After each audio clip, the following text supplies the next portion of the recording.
కరీంనగర్ గడ్డ నుంచి టీఆర్ఎస్ లోక్సభ ఎన్నికల శంఖారావాన్ని పూరించనుంది. పట్టణంలోని స్పోర్ట్స్ స్కూల్ గ్రౌండ్ వేదికగా ఇవాళ నిర్వహించనున్న తొలి బహిరంగ సభలో ముఖ్యమంత్రి కేసీఆర్ పాల్గొంటారు. ఇక కరీంనగర్లో జరిగే బహిరంగ సభకు సంబంధించిన మరిన్ని డీటెయిల్స్ మా ప్రతినిధి ప్రదీప్ లైవ్ లో అందిస్తారు. ప్రదీప్, చెప్పండి, సభకు సంబంధించి ఎలాంటి ఏర్పాట్లు చేశారు, ఎంతమంది తరలి వచ్చే అవకాశం ఉంది, డీటెయిల్స్ ఏంటి? దానికి 2 లక్షల పైచీలుక మందితో సభ జరగబోతా ఉంది. ఎన్నికల శంఖారావం ఇక్కడి నుంచి టీఆర్ఎస్ అధినేత ముఖ్యమంత్రి కేసీఆర్ పూరించబోతా ఉన్నారు. ఎన్నికలకు సంబంధించి కావచ్చు, లేదు తెలంగాణ ఉద్యమ సమయంలో కావచ్చు, ప్రతి సందర్భంలో కరీంనగర్ వేదికగా ప్రతి సందర్భం ఏ కార్యక్రమం ముఖ్యమంత్రి కేసీఆర్ నాటి ఉద్యమ నేత కేసీఆర్ చేపట్టిన కార్యక్రమాలన్నింటినీ సక్సెస్ అవుతూ వస్తూ ఉన్నాయి. అందుకే అసెంబ్లీ ఎన్నికలకు సంబంధించి కావచ్చు, హుస్నాబాద్ నియోజకవర్గం నుంచి ఎన్నికల శంఖారావానికి పూరించారు. ఏదైతే చెప్పిన మాటలు ఈరోజు ప్రజలు కరీంనగర్ వేదికగా చెప్పిన ప్రతి మాట ఈరోజు అమలవుతున్నటువంటి సందర్భం. మరోసారి 16 లోక్సభ స్థానాలు కైవసం చేసుకోవాలి అన్నటువంటి లక్ష్యంతో ఇప్పటికే టీఆర్ఎస్ వర్కింగ్ ప్రెసిడెంట్ ఇదే వేదిక నుంచి ఇక్కడ నుండే కరీంనగర్ నుంచే ఎన్నికల శంఖారావం సంబంధించి పూరించారు. మరోవైపు టీఆర్ఎస్ అధినేత రేపు నామినేషన్లు వేస్తున్నటువంటి నేపథ్యంలో ఈ రోజు నుంచి ఎన్నికల ప్రచారానికి శ్రీకారం చుట్టబోతా ఉన్నారు. ముఖ్యంగా దేశంలో ఈరోజు టీఆర్ఎస్ పాత్ర ఏ రకంగా ఉండాలి, టీఆర్ఎస్ ప్రభుత్వం వచ్చిన తర్వాత అభివృద్ధి సంక్షేమ కార్యక్రమాలు ఎలా అమలు జరుగుతూ ఉన్నాయి, ఈ రాష్ట్రంలో జరిగేటువంటి అభివృద్ధి సంక్షేమ కార్యక్రమాలు దేశవ్యాప్తంగా అమలు చేయాల్సిన అవసరం ఉంది అన్నటువంటి భావన, ఇప్పటికే ఒక గుణాత్మక మార్పు ఉండాలి దేశవ్యాప్తంగా. ఈరోజు దేశంలో కాంగ్రెస్ లేదా బీజేపీ 2 పార్టీలు, కాంగ్రెస్ అయితే లేదా బీజేపీ ఉన్నటువంటి నేపథ్యం అయితే ఒక ప్రాంతీయ పార్టీల శకం రావాల్సిన అవసరం ఉంది. రాష్ట్రాలకు కేంద్రం నుంచి సరైన అయితే ప్రాధాన్యత ఉండటం లేదు, సరైన నిధులు రావడం లేదు. తద్వారా ప్రాంతీయ పార్టీలు బలం పడడం వల్ల ఈరోజు దేశంలో కొంత రాష్ట్రాలకు రావాల్సినటువంటి వాటా కావచ్చు, నిధులు కావచ్చు, అన్నీ వచ్చేటువంటి అవకాశం ఉందని చెప్పి ఇప్పటికే చాలా సందర్భాల్లో టీఆర్ఎస్ అధినేత చెప్పి ఉన్నారు. ఆ రకంగా పోతున్నటువంటి సందర్భం ముఖ్యంగా ఇప్పటికే రాష్ట్రాలకు సంబంధించిన చెప్పి ఉన్నారు. 16 లోక్సభ స్థానాలు కైవసం చేసుకోవడం ద్వారా పెద్ద ఎత్తున ముందుకు పోయేటువంటి అవకాశం ఉంది. ఈ నేపథ్యంలోనే 16 లోక్సభ స్థానాలు తెచ్చుకోవడం ద్వారా దేశంలో ఇప్పుడు కేంద్రంలో కీలక పాత్ర ఉండబోతా ఉంది. ఆ రకంగా ముందుకు పోవాల్సిన అవసరం ఉంది. 16 లోక్సభ స్థానాలు ఎందుకు అవసరం, 16 స్థానాలతోటి లోక్సభ స్థానాలతోటి దేశంలో ఏ రకమైనటువంటి పాత్ర పోషించబోతా ఉన్నా, ఇవన్నీ కులంకుశంగా ఈ సభ వేదిక ద్వారా చెప్పబోతా ఉన్నారు. ఇప్పటికే కేంద్ర రాష్ట్రంలో అమలవుతున్నటువంటి ప్రతి కార్యక్రమాన్ని ఇతర రాష్ట్రాల్లో అమలు చేయడం కోసం ప్రయత్నాలు కావచ్చు, లేదు అధ్యయనం చేయడం కోసం చాలా రాష్ట్రాలు ఇక్కడ తరలి వస్తున్న తీరు కావచ్చు, అవన్నీ మనం చూస్తూ ఉన్నాం. దేశవ్యాప్తంగా తెలంగాణలో జరుగుతున్నటువంటి పథకాలు, అభివృద్ధి కార్యక్రమాలు ఇతర రాష్ట్రాలకు కూడా అమలవుతున్నటువంటి తీరు, ఈరోజు రైతు బంధుకు సంబంధించి కేంద్రం కూడా దాన్ని అమలు చేస్తున్నటువంటి సందర్భం, ఇవన్నిటి కూడా దృష్టిలో పెట్టుకుని ఈరోజు ఈ కరీంనగర్ వేదికగా చెప్పబోతాను. ఇప్పటికే ప్రజలు అసెంబ్లీలో టీఆర్ఎస్ వైపు మొగ్గు చూపారు. 88 స్థానాలు పట్టం కట్టి ఉన్నారు. మరోవైపు 16 లోక్సభ స్థానాలకు సంబంధించి కూడా పెద్ద ఎత్తున ప్రచారం జరగబోతోంది. ఆ రకంగా సన్నద్దమవుతున్నటువంటి తీరు. ఇప్పటికే 2 లక్షల పైచీలకు మందితో ఈ సభ జరగబోతోంది. అందుకు సంబంధించినటువంటి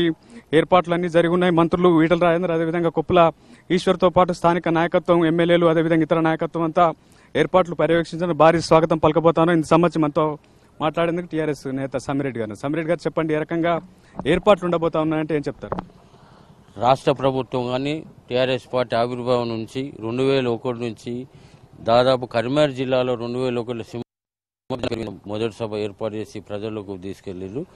రాష్ట్ర ప్రభుత్వం పార్టీ టీఆర్ఎస్ పార్టీ ఏవి ముఖ్యమంత్రి ఆలోచన విధానం ప్రకారం ప్రజలకు ఏదైతే సంక్షేమ పథకాలు చెందుతుందో, ఏదైతే స్కీములు పెడుతున్నామో అవన్నిటిని కూడా ప్రతిదీ రైతు బంధు పథకం కూడా హుజరాబాద్ కాన్స్టిట్యున్సీకి వెళ్ళి మొదలు పెట్టారు. హుస్నాబాద్ అయినా, సిరిసిల్ల అయినా, కరీంనగర్ అయినా పార్టీకి కలిసి వచ్చిన జిల్లా కాబట్టి పార్టీకి మరి జిల్లా పట్టు ఉన్నది.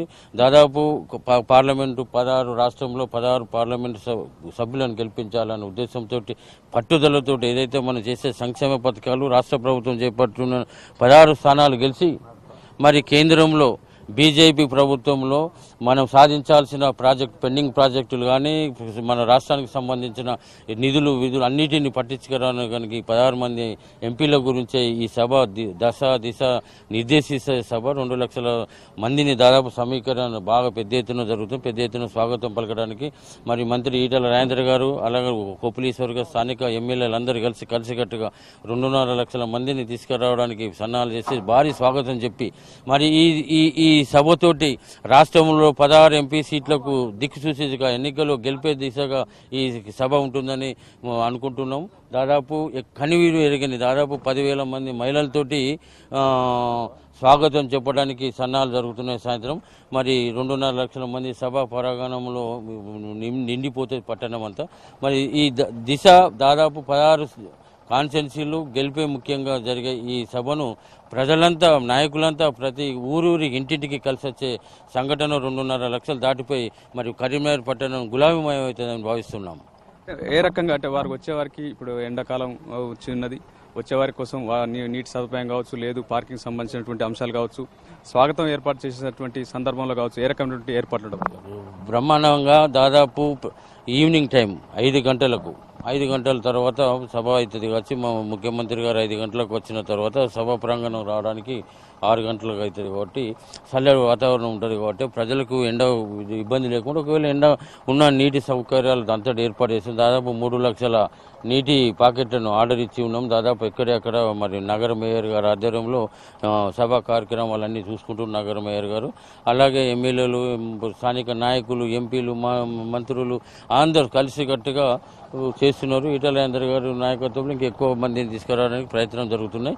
ముఖ్యంగా ఈ సభను ఒక దిశ ఎలాంటి ఇబ్బంది లేకుండా పార్కింగ్ ఇష్యూలో కానీ ఎంతమంది వచ్చినా 3 దిక్కుల హుజరాబాద్, మనకొండూరు, హుస్నాబాద్ ఇవన్నీ అటు దిక్కు పార్కింగ్ ఏర్పాటు చేసిండ్రు. ఇటు 3 దిక్కుల ఎలాంటి ఇబ్బంది లేకుండా పార్కింగ్ ఏర్పాటు చేసిండ్రు. సభ సక్సెస్ఫుల్గా బ్రహ్మాండమైన ఈ సభతోటి ఇతర పార్టీలు కూడా జనికే విధంగా ఇతర పార్టీలు పోటీలో అభ్యర్థులు నిలబడాలన్నా కూడా భయపడే టైం వచ్చింది కాబట్టి ఈ సభతోటి పార్టీ శ్రేణుల్లో ఉత్సాహం పెరిగి ముఖ్యమంత్రి దాదాపు గంట సేపు సందేశం ఇస్తారని చెప్పి ఉన్నది కాబట్టి మరి ఎన్నెల్ లేని విధంగా డిజిటల్ కెమెరాస్ పెట్టుకున్నాం, దాదాపు లైవ్ పెట్టుకున్నాం, దాదాపు స్టేజ్ మీద కూడా మంచి కొత్త స్క్రీన్ పెట్టేస్తున్నాం.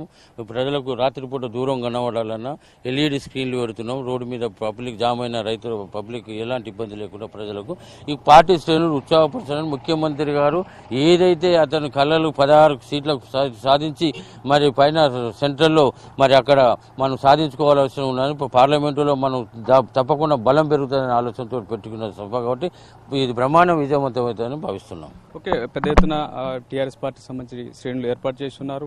వచ్చేవారికి అసౌకర్యం కలగకుండా చర్యలు తీసుకున్న నేతలు చెప్తున్నారు. స్వచ్ఛందంగా అన్ని వర్గాల ప్రజలు ఈరోజు టీఆర్ఎస్ పార్టీకి అండగా నిలుస్తున్నటువంటి సందర్భంలో జనచైతన్య యాత్ర పేరుతో అక్కడ ప్రచారం నిర్వహిస్తున్నారు. చెప్పండి, ఏ రకంగా మీరు ప్రజల్లో చైతన్యం కలిగిస్తారు? మాలాంటి వికలాంగులకు అవయవం లేని వాళ్లకు నేనున్నా అని చెప్పేసి పెన్షన్ ఇస్తున్న కారణంగా కేసీఆర్ అంటే అభిమానులతో మేము కేసీఆర్ గారికి ఓటేయాలి. మాలాంటి వికలాంగులందరూ కలిసి కేసీఆర్ గారి నాయకత్వాన్ని వల్లించాలని కోరుకుంటూ కారు గుర్తు ఓటేయాలనుకుంటూ జనచైతన్య యాత్ర చేస్తున్నాను. ఇప్పటి వరకు 5 రోజుల నుంచి యాత్ర కొనసాగిస్తున్నాను. ప్రతి కాన్స్టిట్యున్సీలో ప్రతి అసెంబ్లీ స్థానాలలో తిరుగుకుంటూ యాత్ర చేయడం నాకు సంతోషాన్ని ఇస్తుంది. నాలాంటి వికలాంగులకు చైతన్యస్తున్న కేసీఆర్ గారికి మరొకసారి ఢిల్లీలో తన వాదాన్ని వినిపించడానికి గెలిపించాలని కోరుకుంటున్నాను. కానీ మొత్తానికి ప్రభుత్వం ఇస్తున్నటువంటి సంక్షేమ కార్యక్రమాలకు సంబంధించి ఏదైతే సంక్షేమ ఫలాలు అందుకుంటున్న వాళ్ళు సైతం మీ వెంటే ఉంటామని చెప్పి ఈరోజు పెద్ద ఎత్తున తరలి వస్తున్నటువంటి సందర్భం చూస్తా ఉన్నాం. టీఆర్ఎస్ పార్టీకి సంబంధించి 2.5 లక్షల మంది జన సమీకరణ ఏర్పాటు చేశారు. ఆ రకంగా వచ్చే ప్రజలకు టీఆర్ఎస్ శ్రేణులకు ఇబ్బంది తలెత్తకుండా చర్యలు తీసుకున్నారు. మరోవైపు స్వచ్ఛందంగా ఇతర సంఘాలు కావచ్చు, లేదు సంక్షేమ పథకాలు అందుకుంటున్న వారు కూడా స్వచ్ఛందంగా వచ్చి కేసీఆర్ ఈ వేదిక ద్వారా ఏం చెప్పబోతా ఉన్నారు, దేశంలో ఎలాంటి గుణాత్మక మార్పుకు శ్రీకారం చుట్టబోతా ఉన్నారు అనేది తెలుసుకునేందుకు ఆసక్తిగా ఉన్నటువంటి పరిస్థితి. దానికి ఇప్పటికే కరీంనగర్ మొత్తం గులాబీమయమైంది. పెద్ద ఎత్తున కేసీఆర్ రిసీవ్ చేసుకునేందుకు మహిళలతో దాదాపు 10,000 పైచీలకు మహిళలతో స్వాగత ఏర్పాట్లు కూడా చేసి ఉన్నారు. మొత్తానికి సభకు సంబంధించి అన్ని ఏర్పాట్లు పూర్తయ్యాయి. కవిత.